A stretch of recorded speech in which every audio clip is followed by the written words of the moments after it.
বিশ্বাস করুন, আপনি অন্যের সঙ্গে যা করবেন ঠিক সেই জিনিসটি আপনার কাছে আবার ফিরে আসবে। ভালো করলে যেমন ভালোটা ফিরে আসবে, খারাপ করলে খারাপটাই ফিরে আসবে। আজকের যে গল্পটি আমি আপনাদের শোনাবো, এই গল্প শোনার পর আপনারা আর কোনোদিনও অন্যের সাথে অন্যায় করতে পারবেন। চলুন শুরু করা যাক। এক গ্রামে একজন সৎ এবং দরিদ্র কৃষক ছিলেন। তিনি দুধ থেকে মাখন এবং ঘি তৈরি করতেন, আর প্রতি সপ্তাহে সেই জিনিসগুলো বাজারে গিয়ে বিক্রি করতেন। তার বিনিময়ে নিজের সংসারের যাবতীয় সদাই নিয়ে আসতেন। তো প্রতিবারের মতো এবারও তিনি দুধ থেকে তৈরি মাখন নিয়ে বাজারে যাচ্ছিলেন। প্রতিটি মাখন রোল করা ছিল, আর প্রতিটি রোল ছিল 1 কেজি করে। যে দোকান থেকে তিনি সবসময় কেনাকাটা করেন সেই দোকানে চলে গেলেন। সেখানে গিয়ে তিনি সেই 1 কেজির মাখনগুলো দিয়ে তার পরিবর্তে সংসারের চাল, ডাল, সাবান, মরিচ অর্থাৎ যাবতীয় সদাই নিয়ে ফিরে এলেন।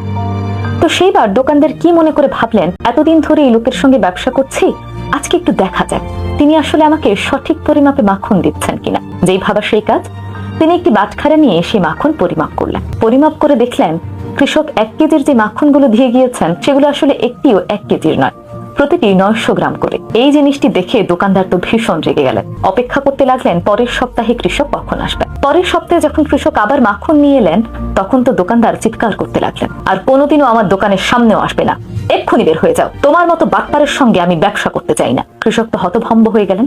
তিনি দোকানদারের কাছে জানতে চাইলেন কি হয়েছে। তখন দোকানদার বললেন, এতদিন ধরে তুমি আমাকে 1 কেজির যে মাখনের রোলগুলো দিতে সেগুলো আসলে একটিও 1 কেজি ছিল না। আমি গতকালই পরিমাপ করে দেখলাম সবগুলো রোল 900 গ্রাম করে। তোমার মতো চিটিংবাজ বাটপারের সাথে আমি আর কোনোদিনও ব্যবসা করব না। এই কথা শুনে কৃষক মন খারাপ করে বললেন, দাদা রাগ করবেন না, আমি খুব গরিব মানুষ, আমার কাছে বাটখারা কেনার মতো কোনো টাকা ছিল না।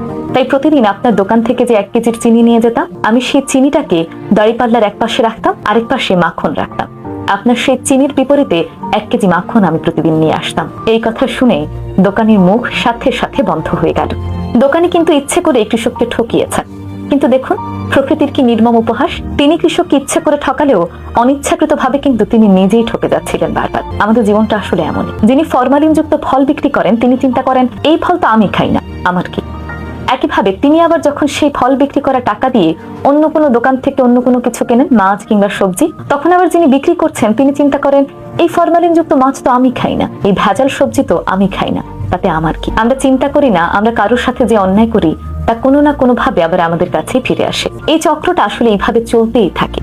আপনি অন্যায় করে যদি চিন্তা করেন আমি তাকে ঠকিয়ে বেঁচে গেলাম, তাহলে আপনি ভুল ভাবছেন। উপরে সৃষ্টিকর্তা একজন কিন্তু বসে আছেন।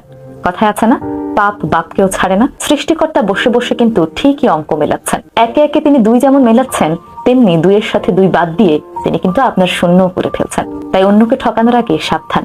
মনে রাখবেন আপনি যা দেবেন আপনার কাছে তাই ফিরে আসবে। তাই সবসময় মানুষকে ভালো কিছু দেওয়ার চেষ্টা করবেন, তাহলে সেই ভালোটা অন্য কোনো উপায়ে অন্য কোনো ভাবে আপনার কাছে আবার ফিরে আসবে। গল্পটি কেমন লাগলো অবশ্যই আমাকে কমেন্ট করে জানাবেন।